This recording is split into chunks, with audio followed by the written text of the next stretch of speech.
comando militar russo registrou a perda de 2.140 militares num único período de relatório de 24 horas, estabelecendo o valor de desgaste mais elevado num só dia desde o início do conflito.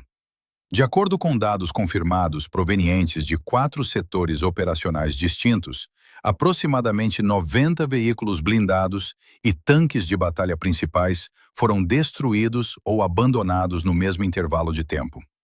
Adicionalmente, 3 postos de comando ao nível de batalhão foram atingidos e declarados totalmente inoperacionais pelas forças ucranianas.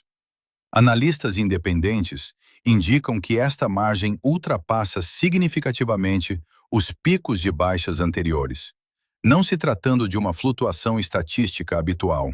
mas sim de uma ruptura estrutural na curva de perdas das Forças Armadas russas.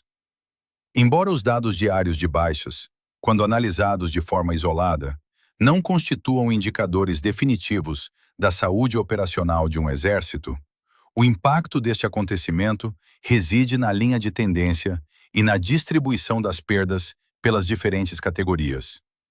Este recorde de desgaste diário ocorre no momento em que as forças envolvidas já demonstravam indicadores sistêmicos de degradação estrutural, tornando este episódio o reflexo visível de uma crise mais ampla que se vinha a acumular na postura operacional russa ao longo dos últimos 4 meses. A ruptura agora observada resultou diretamente da interseção entre as vulnerabilidades estruturais acumuladas pela Rússia e um ritmo operacional específico desenhado pela Ucrânia para explorar tais fragilidades.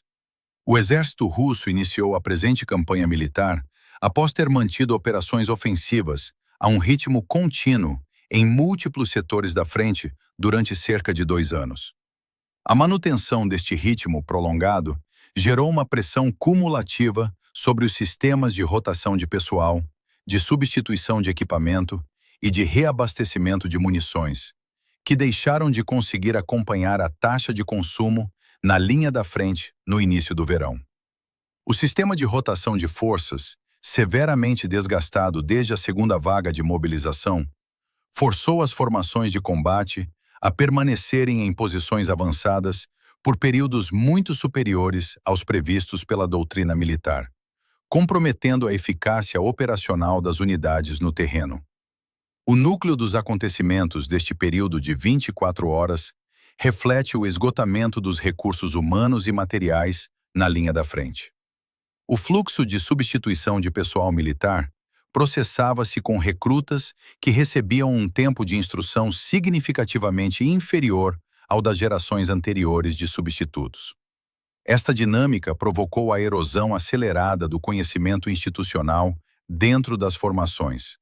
afetando diretamente sargentos experientes e oficiais juniores que detinham a compreensão tática do terreno e do adversário. Embora as unidades mantivessem no papel as mesmas designações e uma contagem de efetivos semelhante à do ano anterior, a perda da proficiência tática acumulada reduziu a sua capacidade real de combate. No que diz respeito ao equipamento, as avaliações baseadas em fontes abertas indicam que a taxa de produção de veículos blindados russos permaneceu abaixo do nível de perdas durante a maior parte dos últimos 18 meses. Para gerir esta lacuna, as forças russas recorreram à reativação de estoques armazenados de longo prazo, maioritariamente equipamentos da era soviética. Na presente campanha, as reservas das variantes mais avançadas, como os tanques T-72B3 e T-80, sofreram uma depreciação substancial, resultando no envio de material em média mais antigo, menos fiável e com maior exigência de horas de manutenção para as unidades operacionais. Simultaneamente, o sistema de reabastecimento de munições, que contava com o fluxo de fornecimento norte-coreano estabelecido em 2024,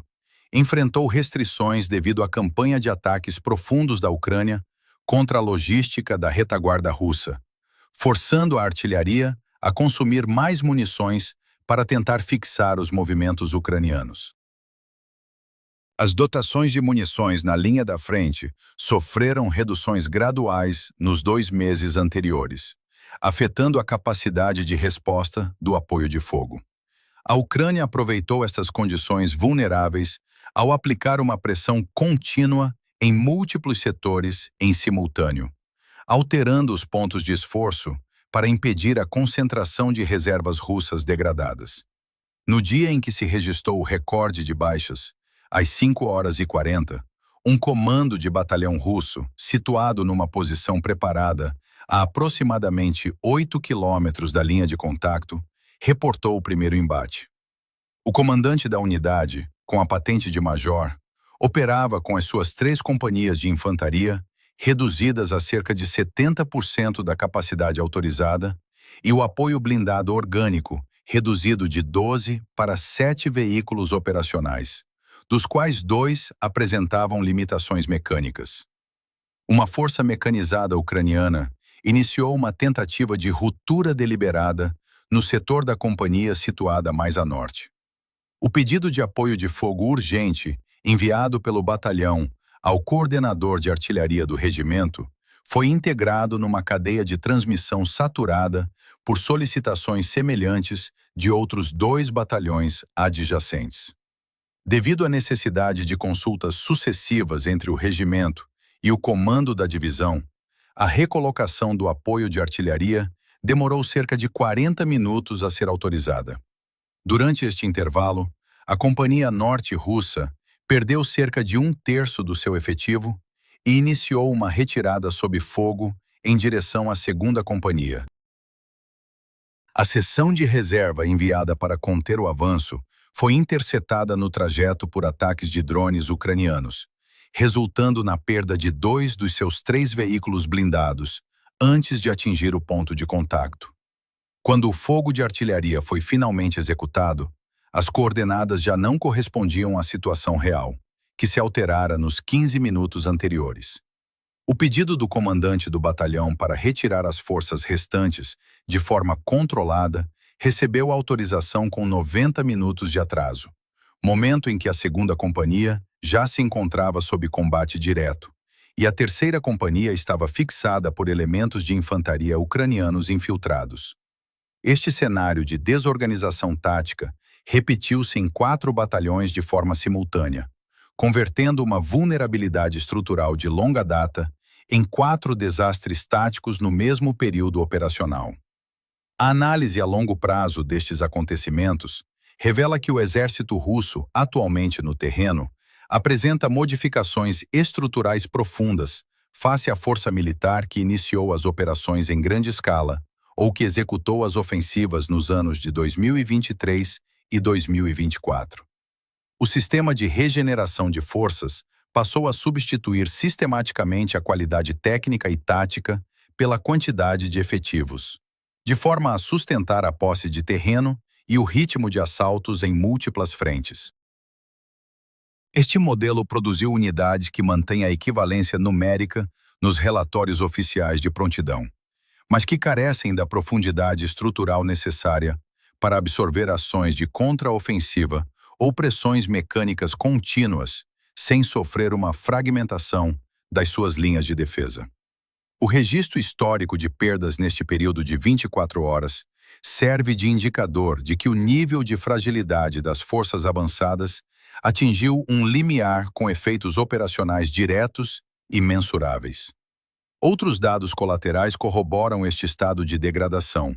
destacando-se o aumento da taxa de rotação de formações russas, que são substituídas por unidades reconstituídas à pressa, em vez de divisões frescas,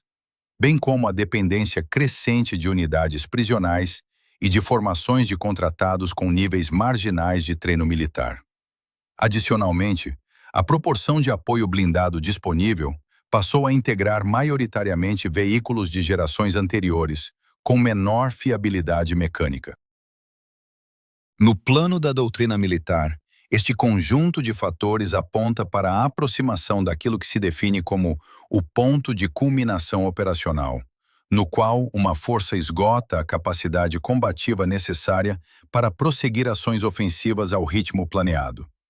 As consequências imediatas desta dinâmica colocam o comando político e militar russo perante a necessidade de optar entre a redução das ambições territoriais na campanha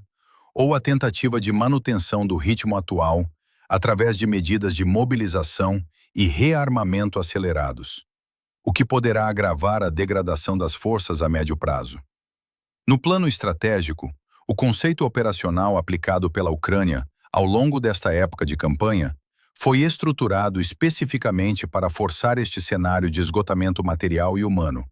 recorrendo a uma pressão descentralizada e constante que impede o sistema de regeneração russo de recuperar o hiato gerado pelas perdas. Os relatórios indicam que as unidades que sofreram o maior desgaste nestas 24 horas não serão reconstituídas com proficiência tática num horizonte temporal considerado relevante para as próximas operações, uma vez que a recomposição puramente numérica de pessoal não restitui o conhecimento institucional e a capacidade de comando destruídos nos confrontos. Inscreva-se no canal para acompanhar as próximas atualizações e relatórios detalhados sobre a evolução deste conflito.